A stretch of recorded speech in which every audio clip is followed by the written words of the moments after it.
อก็กินเหรอเรามีก๋วยเตี๋ยวให้ไม่ได้ตั้งภาพหน้าปกให้มีเธอไม่เป็นไรคนเขาไม่ได้ดูภาพหน้าปกหรอกนะเชื่อไม่รู้ว่าเธอกินด้วยไงมีภาพหน้าปกคู่กับเธอแต่ว่า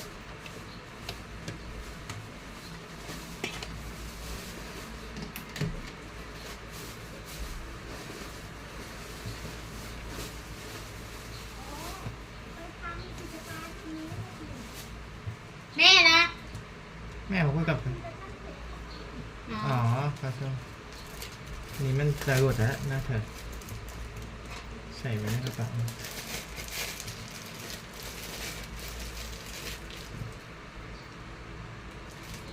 ไปอุ่นกินให้มันร้อนโอ้ยร้านไหนเนี่ยเธอคนร้านพี่ลูกเฮ้ยมีอย่างนี้ด้วยเหรอ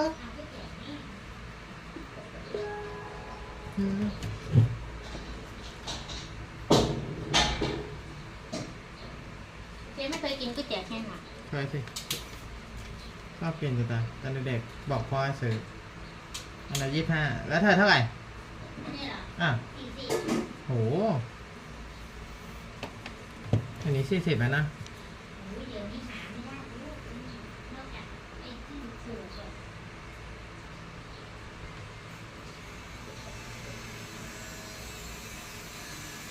อะไรก็แพงนะเจ๊ เงินมันเสื่อมค่าเดี๋ยวต้องซื้อทองเก็บไว้เถอะค่าของเงินเราจะได้ไม่เสื่อมตาม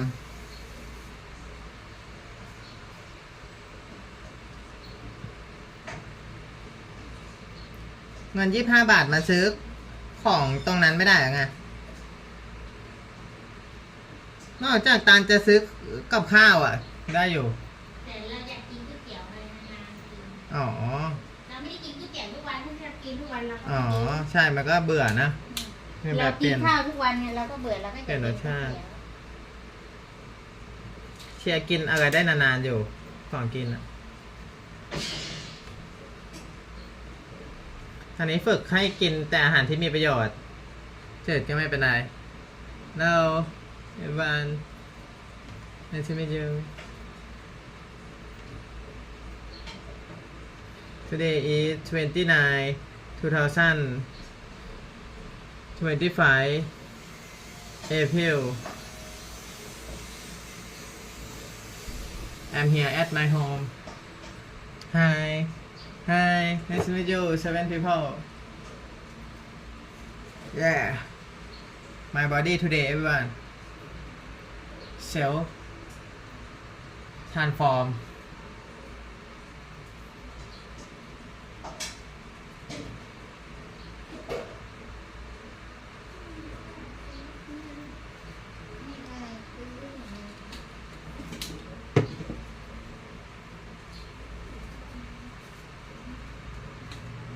You so strong yeah today I push up 100 charm and sit up 100 weight training 100 yeah and eat like this to have this body yeah you must pay the price yeah success doesn't come in accident everyone I have body like this because of my discipline in every single day do exercise working out every single day 1 hour and eat like this yeah you see it I show up myself in every single day how I exercise how I eat when I exercise when I eat my mom I just divide the egg to my mom my girlfriend eat dry noodle yeah me eat this Girl everyone I GTG I can't understand sorry what is GTG got to go เหรอโอเค bye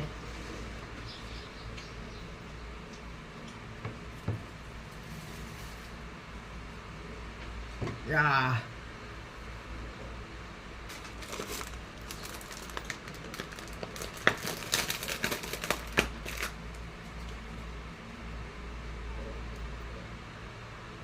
everyday breakfast okay let's go everyone let's see how I make my breakfast to anti-aging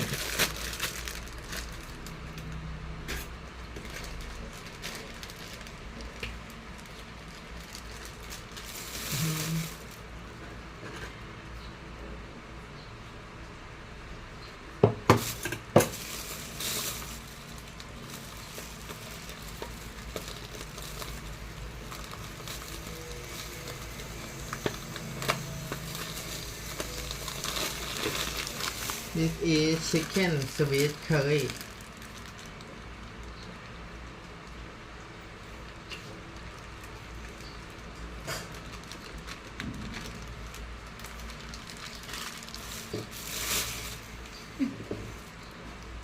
Chicken sweet curry อ่ะเอาไว้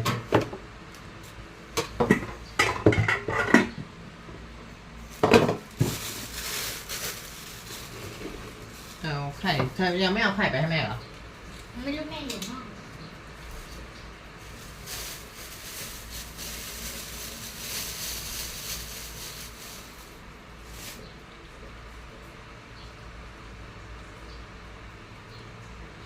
Oh, I'm very proud of my body. This is my self-discipline.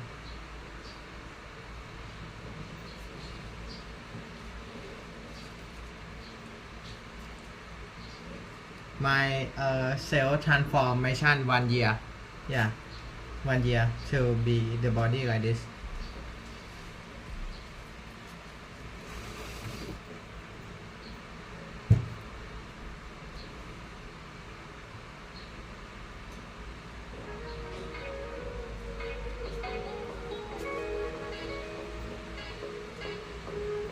A human being is in the beginning like a broad and shallow river flowing sluggishly toward the sea.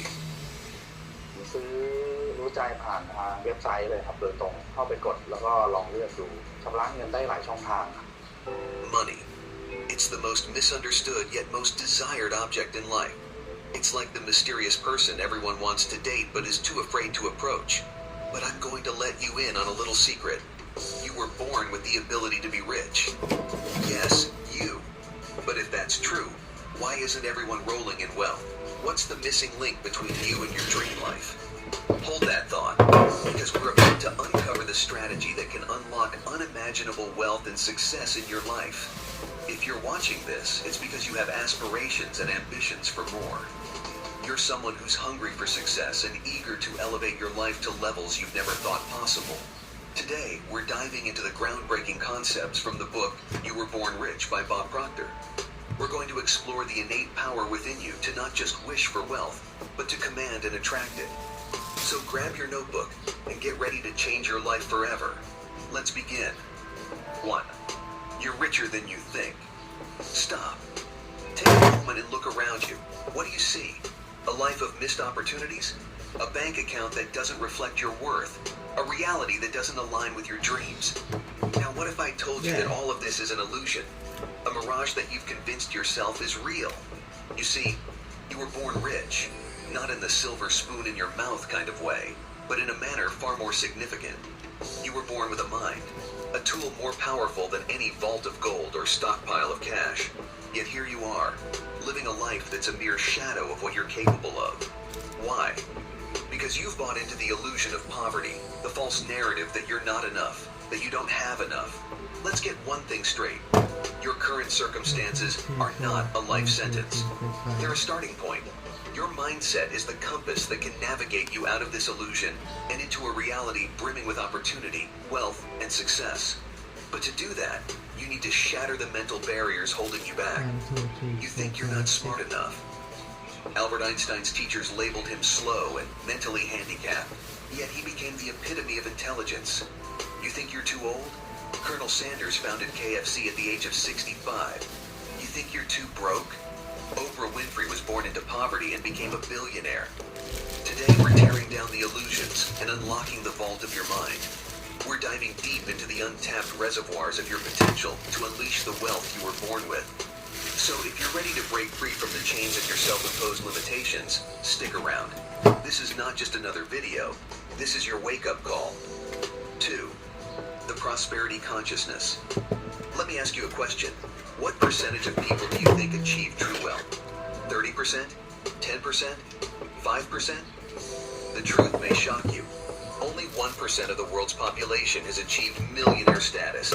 This means 99% of people never get rich. Let that sink in. That's not just a number, it's a tragedy. It's a sea of untapped potential, dreams deferred, and lives lived in quiet desperation. But why? Why do so many people miss the mark? The answer isn't just about money, it's about mindset. It's about what's been passed down through อัน generations. นี้เจอจะปรุง Not ป่ะ just เนี่ย wealth, but a อั prosperity นนี้อ่ะ consciousness. ไม่น่า You เพราะ see, เธอ the จะกิน wealthy เนี่ย don't just ใช่ไหม inherit ถ้า money. เจอไม่ปรุงมัน They เอง inherit a way ofไม่ปรุง thinking, a เพ blueprint ราะ for ว่ามัน success มี that's been หลาย tried อย่าง and ที่ tested. มีประโยชน์อะ Now you might be thinking, well, I wasn't born into wealth, so I'm out of luck. You couldn't be more wrong. ไม่ต้องล้างมือ Prosperity consciousness isn't exclusive to trust fund babies or Silicon Valley prodigies. It's a mindset you can adopt right here, right now.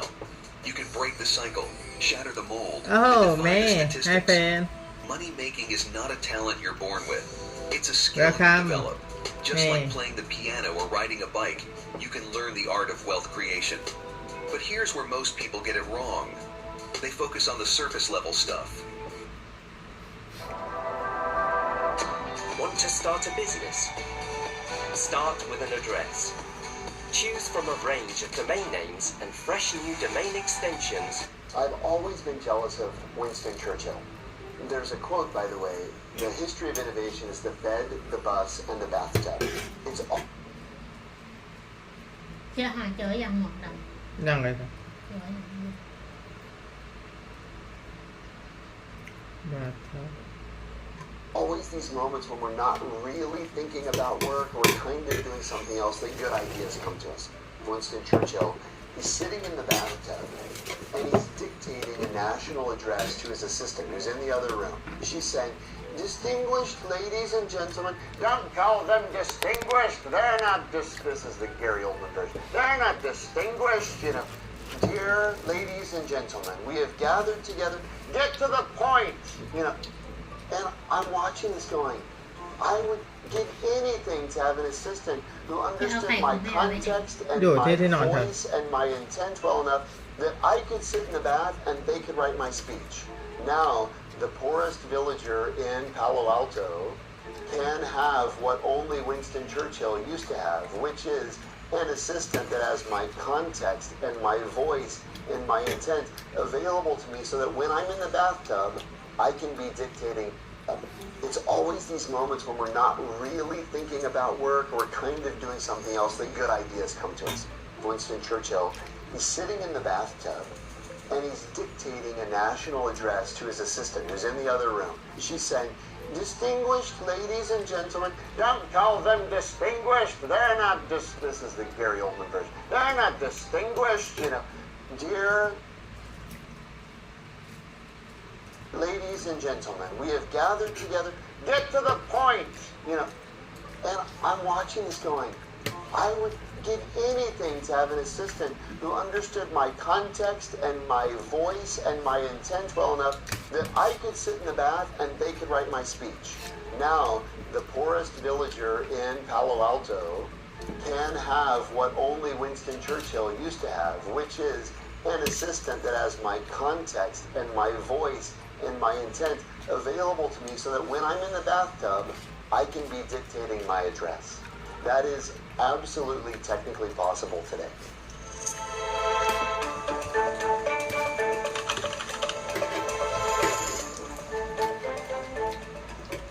I'm Jeremy Utley.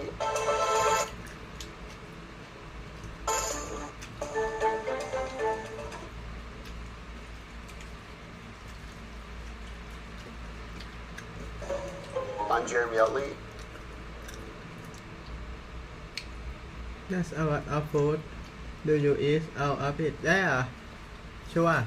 I eat it every single day. a lot of food. I'm an adjunct professor of creativity and AI at Stanford University. I've been teaching at Stanford for the last 15 years at the intersection of creativity, innovation, entrepreneurship, and now increasingly artificial intelligence. The topic that I'm most focused on right now is helping non-technical professionals learn to be good collaborators to or with generative AI. And then 2 years ago, myself and my partner at the time, Perry Claiborne, wrote a book called Idea Flow, which was the canonical book on idea generation and prototyping. So super proud of that. It was the culmination of a dozen years of leading executive programs and the leadership program and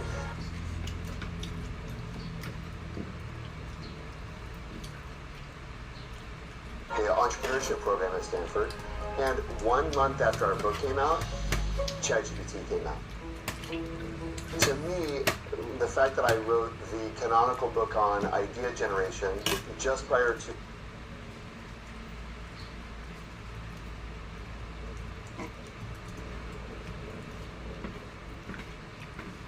AI is like writing the best book on retail just before the อะไร internet. นะกินได้ AI is a tool to dramatically augment and amplify our creativity, and the truth is, I didn't know a lot about it when the book came out.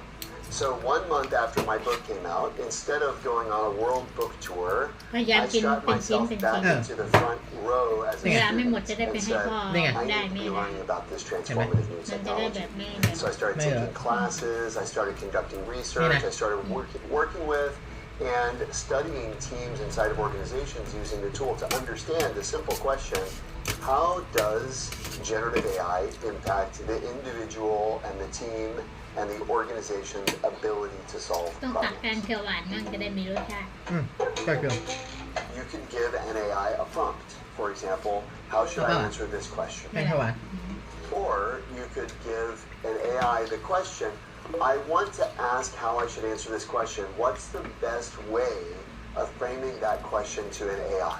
So you see what I did there? I asked AI for how to ask AI my question. But you can use AI to use AI, which is you couldn't use Excel to use Excel. PowerPoint can't teach you how to use PowerPoint. Email can't teach you how to use email.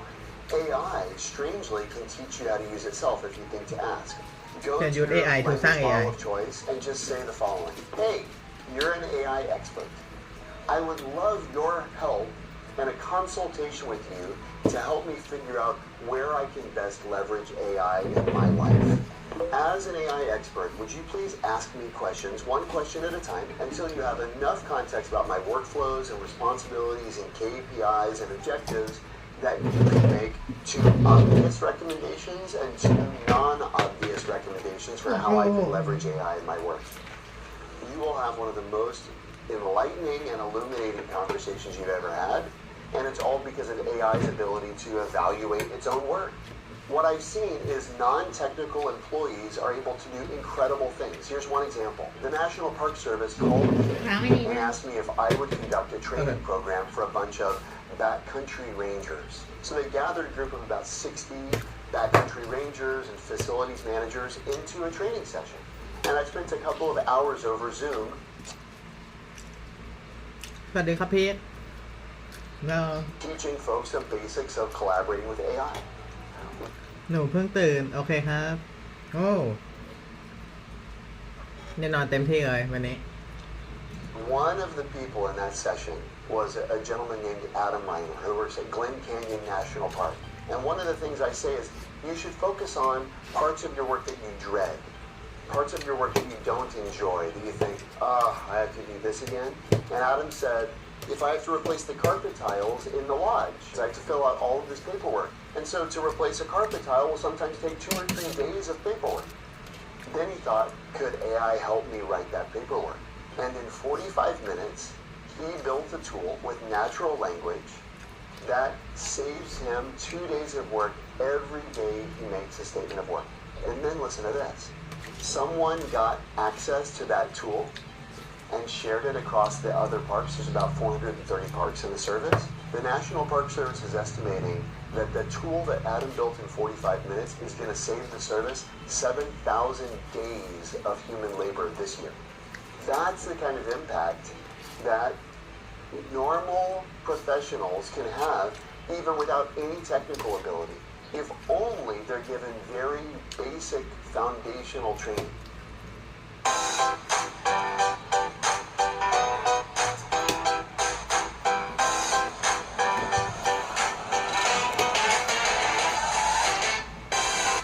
พี่เทกินข้าวกับอะไรครับ มีแกงเขียวหวาน แล้วก็ไข่ต้ม ผักบรอกโคลีแล้วก็ผักบวบใส่ไข่ครับ แล้วก็มีฟักทอง มันม่วง มันเหลือง มันส้ม แล้วก็กล้วย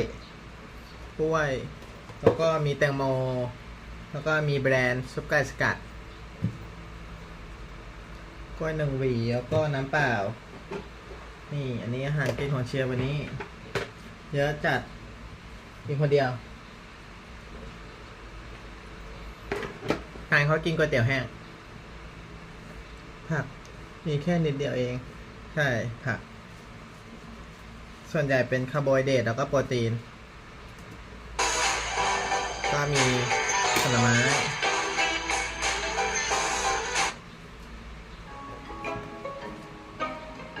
People are wanting to learn AI and how it can be transformative for their business. People are wanting to learn AI and how it can be transformative for their business, but they don't have the basic language. And so while lots of organizations are asking me, how can we work with AI to transform our business? Where I have to start with them is, how do you work with AI? The research I'm familiar with suggests that while on the one hand, AI makes people 25% faster and 12% more work and 40% better quality, it's also true that less than 10% of working professionals are driving meaningful productivity gains from collaboration with AI. To me, there's this enormous gap. I call it the realization gap. We conducted studies both in Europe and in the United States, and what we found is, surprisingly, AI didn't help most people be more creative. In fact, in many cases, the people that we studied, AI made them less creative. And as we started digging into the research, we were surprised and looked at the data, less creative. In fact, in many cases, the people that we studied, AI made them less creative. And as we started digging into the research, we were surprised and looked at the data. We were confused because you think AI should make people more creative, not less. And we studied the underperformers and then we studied the outperformers. And what we found is the outperformers had a fundamentally different orientation towards AI than the underperformers did. Whereas the underperformers treated AI like a tool, the outperformers treated AI like a teammate. And shifting your orientation from tool to teammate changes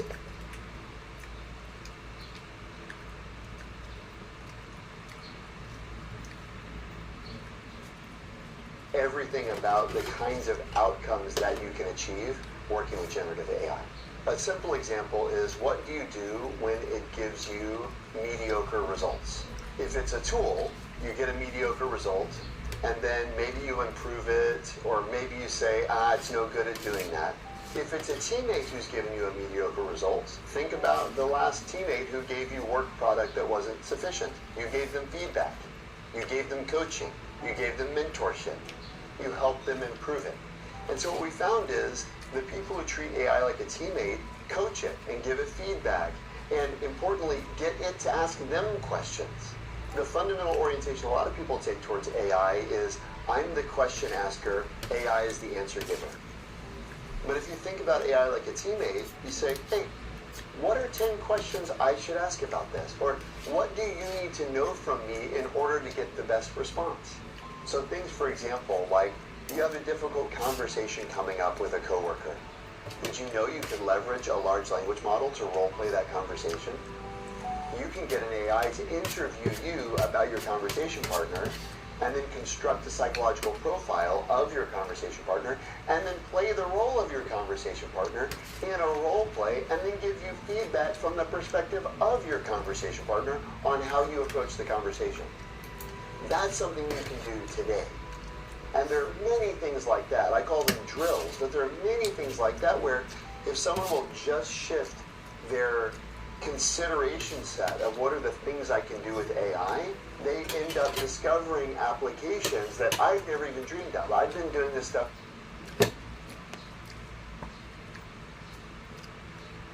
My plan today, everyone.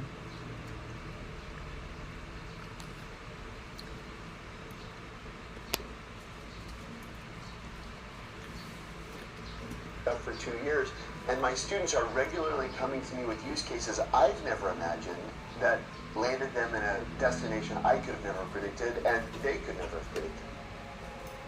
For me, I never thought about myself as a creative individual. Now I fully and fundamentally believe every single human being has innate creative capacity.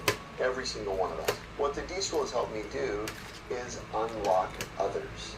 Everyone has this latent creative capacity. Once I was teaching a class with a hip-hop artist named Lecrae. He's a multi-time Grammy award-winning artist, and he and I are teaching a class to graduate students at Stanford, and we're giving them the assignment, you've got to go get inspiration in the world. And what I can see is it's like looking at myself in the mirror 10 years ago, because all of the business school students in the class are going, inspiration. And I just felt, Lecrae's clearly the creative legend in the room. I said, Lecrae, what do you think about inspiration? And of course, as only a hip-hop artist could do, he dropped a bomb. He said, inspiration's a discipline. And I realized in that moment, for these students, it's not even on their radar as a tool, let alone a routine part of their life. But the most wildly creative individuals I know are disciplined about cultivating the inputs to their thinking because they know it affects the outputs of their thinking. And so even in regards to AI, I push people, what is the inspiration you're bringing to the model? Everybody has the same access to the same ChatGPT. How do I get a different output than you do? It's because of what I bring to the model. And what do I bring to the model? Certainly I bring technique, but I also bring my experience, I bring my perspective, I bring all the inspiration I've gleaned from the world. That's what gets a user a differential output from a model. Still too lazy to learn AI? Watch others get ahead while you stay behind. Disappear for 1 month to become the most dangerous person in the room. A 7th grader in Ohio, who I don't even know what her name is, but her teacher asked, what is creativity? And she put a post-it note up on the board that says, creativity is doing more than the first thing you think of. And that's my favorite definition because it speaks to a profound cognitive bias that we hold. It's been called functional fixedness, it's been called the Einstein effect, but the basic premise is humans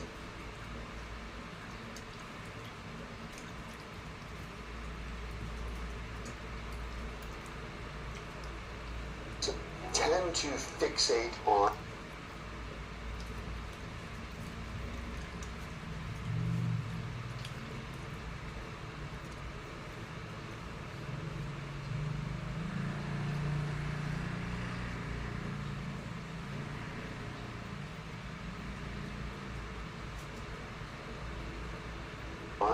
an early solution and be satisfied. Herbert Simon called it satisficing. But it's the idea that if we get to good enough, it's enough. And that's why I love that 7th grader's definition. Creativity is doing more than the first thing you think of. It's pushing past good enough. Is the definition of creativity changing in the age of AI? I don't think so. The reality is with AI, it's now easier than ever to get good enough. If your goal is world-class, if your goal is exceptional, then what you want to be prompting for is actually volume and variation. And that takes time. It takes time to not only read through it, but to sort it and to process it. But fundamentally, the definition of creativity doesn't change in the age of AI. It's just that the human's ability or inability to arrive at a creative state is affected not only by the technology, but also by their stated or unstated objectives in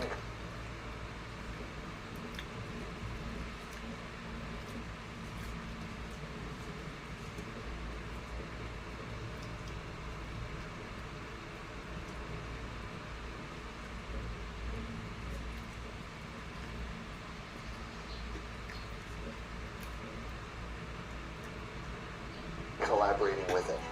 Creative พี่ตาลไม่อยู่บ้านเหรอคะ หนูน้อยอ๋อนี่ไงครับตาลนอนอยู่ข้างหลังนี่ Hello five people nice to meet you There's no need to be afraid of AI.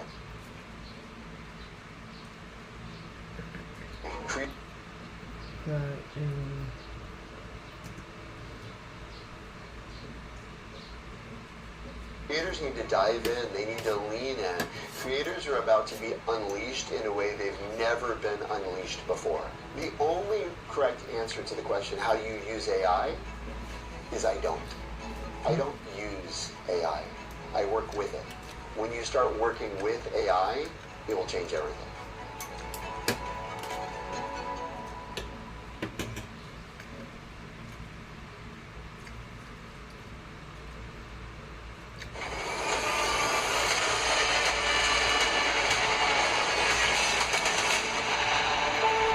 It's time.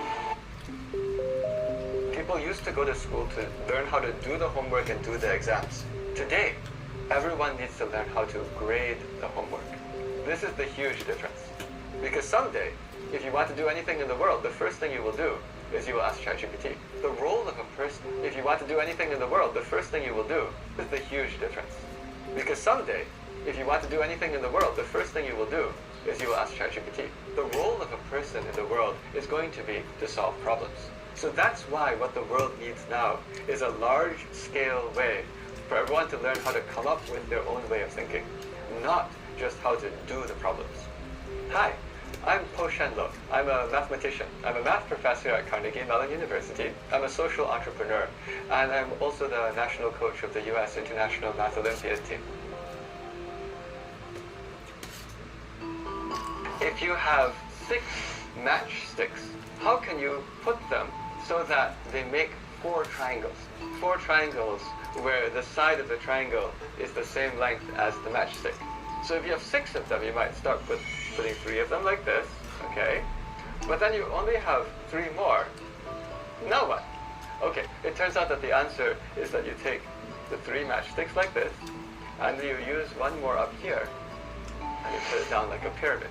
That's a thinking outside the box, if you can call it that, because this is not just on a piece of paper anymore. It's still 6 matchsticks or 6 toothpicks, but it's not what you were thinking of. I've done lots of different kinds of teaching. I teach people all the way from the International Math Olympiad team. I will also go to schools and teach 6th grade in schools where, unfortunately, there might not even be any math teacher for the whole 7th grade. So I go and cover the entire range of education. I find this to be very interesting because that helps me to learn what the challenges are. The whole point of a school math test is to see whether or not you listened and you practiced. In fact, all the math competition problems in the US and also in many parts of the world are of this type, which is why today the way that I approach education and training is to try to help as many people as possible learn how to do those questions which they won't have seen before. But I want to emphasize the reason I've been doing a lot of work on this nowadays is because when I was doing math competitions in the 1980s, the way you got good at it was by thinking. Every problem which was new was a chance to practice mental flexibility. Today, unfortunately, there's a huge industry around test preparation and cramming, where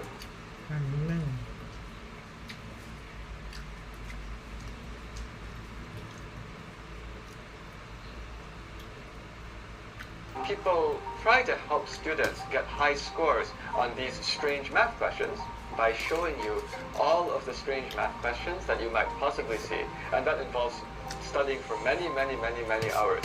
So that the hope of the parents is that when the students see the test questions, they are never surprised that they have done everything many, many, many times. By the way, as you may know, this causes students to have to go to school and after school and so many hours. It's actually very bad for the student.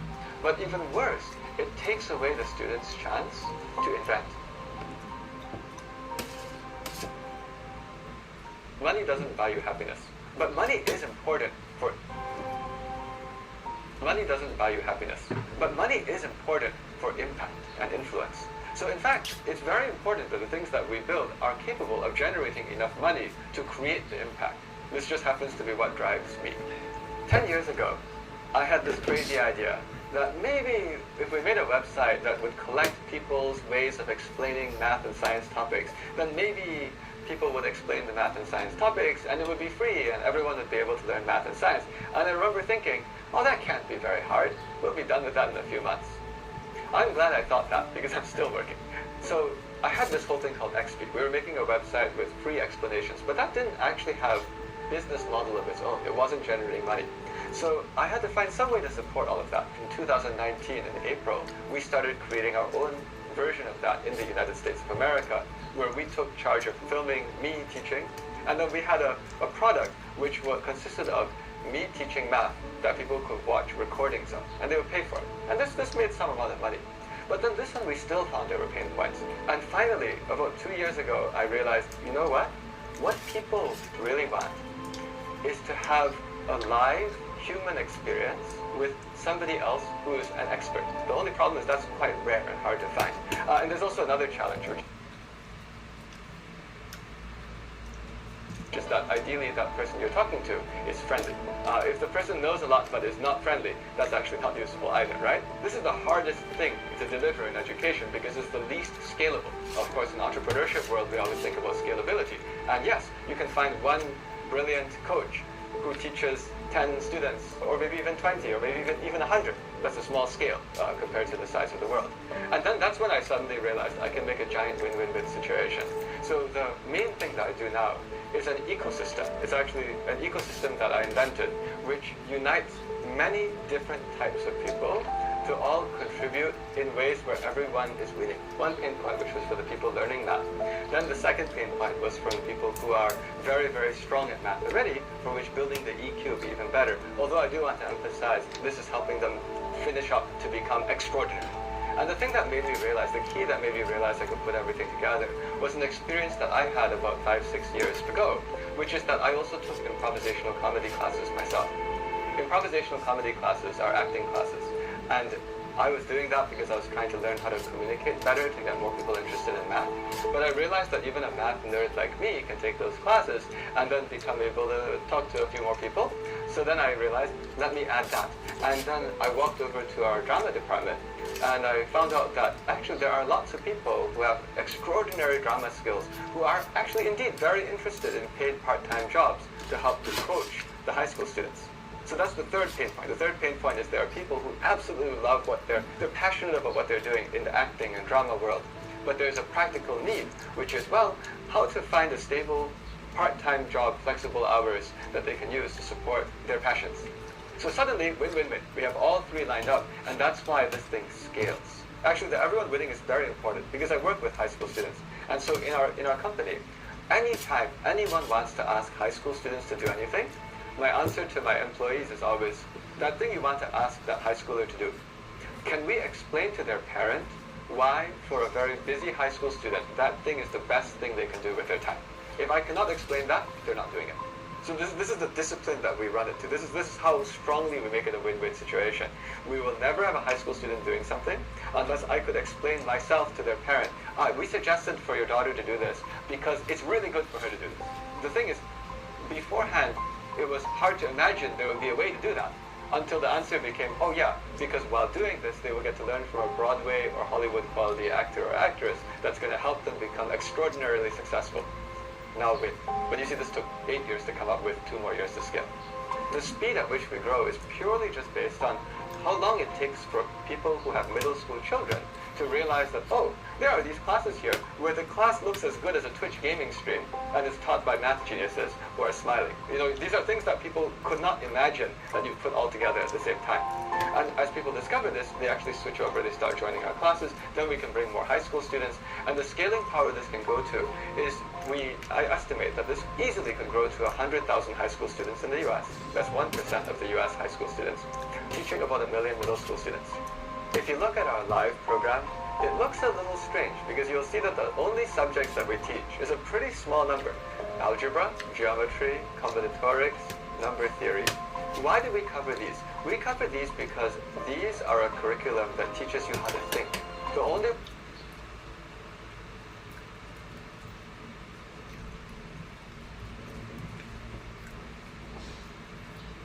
way to do that is by giving them questions that they have never seen in school before. So I need to find a source of problems that you will not see in school.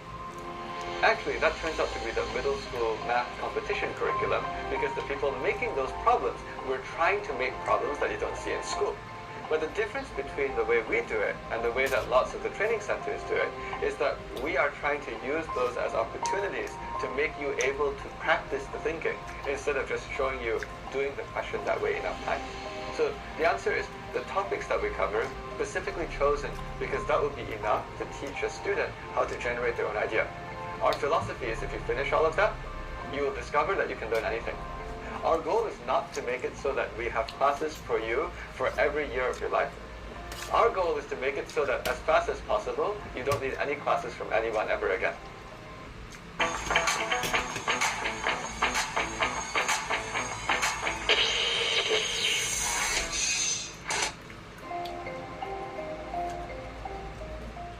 Today, everyone needs to learn how to grade the homework. This is the huge difference. Because someday, if you want to do anything in the world, the first thing you will do is you will ask ChatGPT. Let me make this analogy stronger.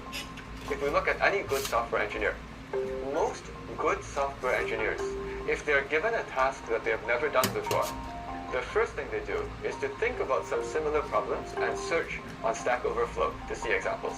They don't expect that will give them the whole code they need to write, but they use this to research what kinds of technologies might be useful. But as ChatGPT suggests the solutions, they need to be quick thinkers and analytical thinkers to understand whether or not what ChatGPT said is correct. So that's why what the world needs now is a large-scale way for everyone to learn how to grade homework, for everyone to learn how to come up with their own way of thinking, not just how to do the problem.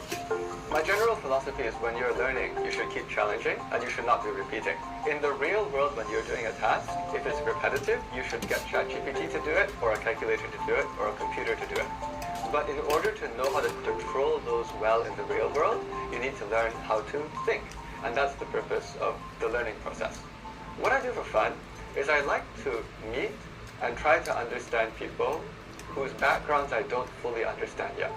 This is actually what I do for fun. This is also why we're talking right now. I happen to be talking to you in New York City. The way I got here overnight is I took the bus. The overnight bus. You know, some people don't take the overnight bus because who knows who you're taking the bus with.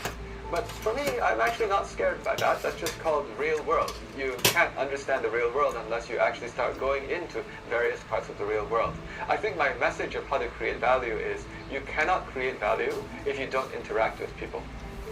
You cannot just theoretically think about the value.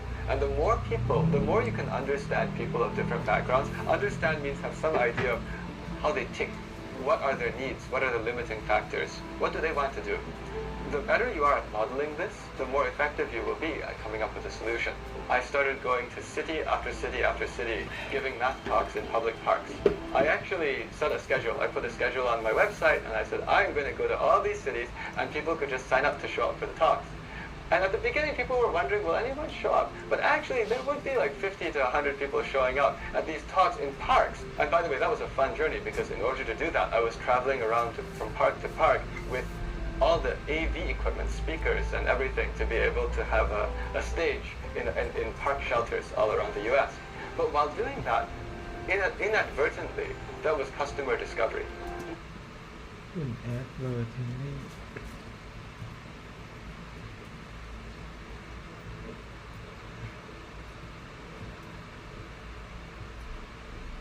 Because I was able to suddenly interact with and talk to thousands of parents and students, which started to make me realize what kind of challenges people had.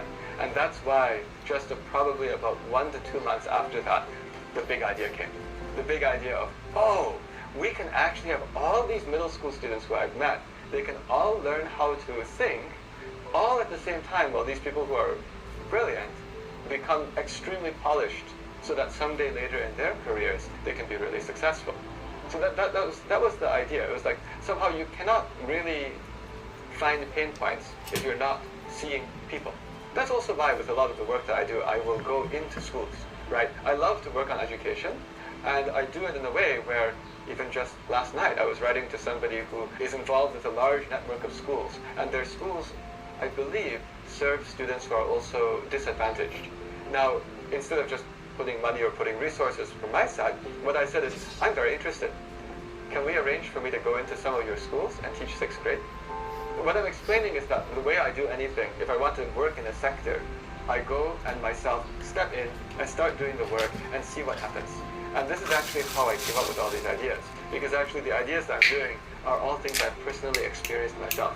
I've experienced being a math person taking acting classes. I've experienced being a person learning how to think, taught by somebody who knows a lot of things and also smart.